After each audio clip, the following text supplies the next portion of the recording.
สวัสดีครับวันนี้ก็วันที่7มกราคมปี69นะครับวันนี้ก็เช้าวันพุธนะครับเนาะคลิปนี้จะมาในทางของฮานอยนะครับให้ FC ทางช่องที่เป็นคอฮานอยนะครับวันนี้วันพุธครับเนาะวันพุธก็มีลาวพัฒนาด้วยนะครับมีลาวต่อที่ลาวพัฒนาให้ที่ทางช่องเช่นเคยครับเนาะทุกครั้งทุกคลิปนะครับย้ำกับ FC เหมือนเดิมครับเนาะที่ลงแนวทางให้มันจะเป็นนอยลาวไทยครับเนาะเป็นเพียงแค่แนวทางเท่านั้นนะครับโปรดใช้วิจารณญาณในการรับชมรับฟังรับน้องชอบก็จัดขัดก็ผ่านเหมือนเดิมเพื่อไปเปรียบเทียบกับอาจารย์อื่นๆเซียนอื่นๆนะว่าใกล้เคียงกันไหมเป็นไปแนวทางเดียวกันไหมถ้าเป็นไปได้หรือว่าชอบค่อยจัดครับเนาะขัดก็ผ่านตามตำราครับเนาะเหมือนเดิมย้ำกันทุกวันครับเนาะไม่มีใครสามารถที่จะทางถูกได้ทุกวันครับเนาะเป็นไปไม่ได้ครับเนาะถูกผิดก็เข้ากันไปเหมือนเดิมวันนี้ผิดวันหน้าเราก็ว่ากันใหม่นะครับเนาะวันนี้ถูกก็ดีไปครับเนาะเราทางก็มีเข้ามีหลุดเป็นธรรมดานะครับเนาะไม่ว่าอาจารย์ไหนเส้นไหนก็ไม่ต่างกันนะครับเนาะเป็นแนวทางครับเนาะทั้งนอยลาวไทยครับเนาะบอกทำดูแนวทางที่ทั้ง3อย่างครับเนาะดูหัวข้อให้ดีครับเนาะฮานอยลาวไทยนะครับเนาะไทยลงไปแล้วครับเนาะไทยส่วนไทยลงไปแล้วใครจะไม่เห็นก็เข้าไปรับชมรับฟังกดดูในช่องได้ครับเนาะรัฐบาลไทยลงไปแล้วก็วันนี้ก็เหมือนเดิมครับเนาะพระราชคลิปสดมันเช่นเคยก็คลิปพานักนมาเที่ยวครับเนาะมาทำธุระแล้วก็พานักนมาเที่ยวให้อาหารนกปั่นจักรยานกำลังกายเสร็จครับเนาะก่อนกลับบ้านก็ไปให้อาหารนกอาหารป่าที่เป็นหนองที่หนองประจักษ์มาที่อุดรครับเนาะทำธุระที่อุดรครับเนาะทำธุระเสร็จก็พาปั่นจักรยานกำลังกายครับเนาะสวนสาธารณะใจกลางเมืองใหญ่มากครับเนาะกว้างขวางมากพานักนเช่าจักรยานปั่น40 บาทครับเนาะปั่นจนหายากครับเนาะก็ถือว่ามาเที่ยวกันในแนวทางพุทธเดชตัวเหมือนเดิมนะครับเหมือนทุกครั้งทุกคลิปนะครับจะได้ไม่เบื่อด้วยกันไปครับเนาะใจเย็นๆครับเนาะใจเย็นๆอยู่ให้ครบเวลานะครับเนาะทำตามกฎเขานะครับเนาะถ้าไม่ทำตามกฎเขาอยู่เขาไม่ได้เนาะเดี๋ยวพวกเราก็มาเจอกันนะครับพนักงานให้อาหารปลาก็สนุกสนานกันไปนะครับเนาะก่อนกลับบ้านมาบ่อยครับช่วงนี้มาบ่อยมาอุดรบ่อยครับเนาะช่วงนี้ ก็ก่อนอื่นก็ดูผลก่อนครับเนาะผลของเมื่อวานวันอังคารที่ผ่านมาก่อนนะครับเนาะ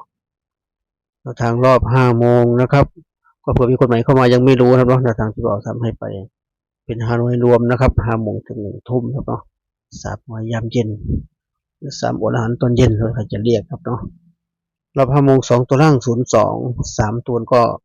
993นะครับเนาะ02กับ993 02ก็ได้ไปเด้ง1ครับเนาะเป็นตัวกลับ20ครับเนาะเมื่อวานเด่น4รอง0เข้าตัวเด่นครับเนาะแต่ว่าไม่ได้เน้นครับเนาะเน้นผิดตัวเน้น0440กับ4550ครับเนาะพี่ก็ออก2002ก็มาที่รอบ6 โมงนะครับ2 ตัวล่างก็82 2เดือนดีครับเนาะมา2 รอบแล้ว3 ตัวก็447เบิ้ลหน้า2 รอบเลยนะครับเนาะเบิ้ลหน้ารอบแรกก็เบิ้ลหน้า9ครับเนาะรอบ2เบิ้ลหน้า4ครับเนาะ82กับ447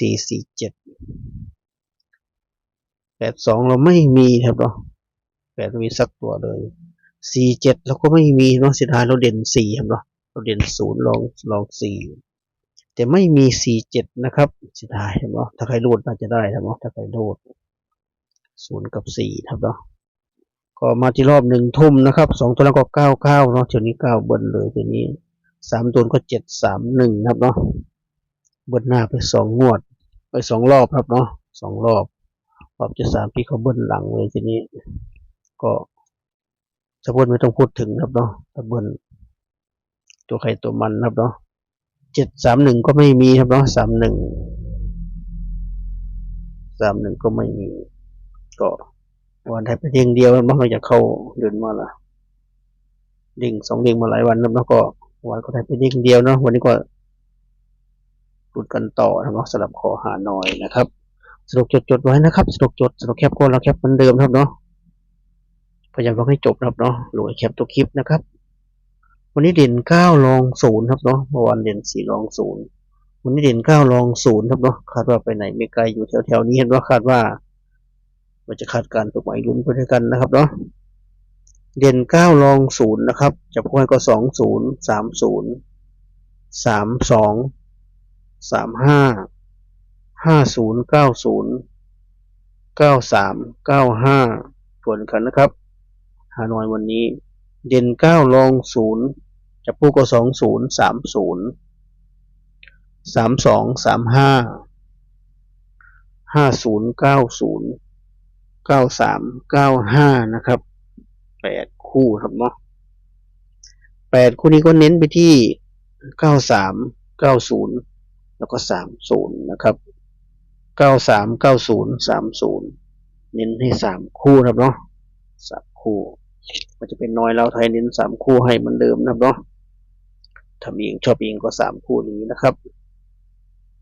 ก็มาที่ชุด3ตัวครับว่ามีลุ้น4ชุดเหมือนเดิมวันนี้ก็มี593 590 530แล้วก็532นะครับ4ชุดครับเนาะ4ชุดนี้ก็เน้นไปที่3ชุดแรกครับเนาะคือ590ไป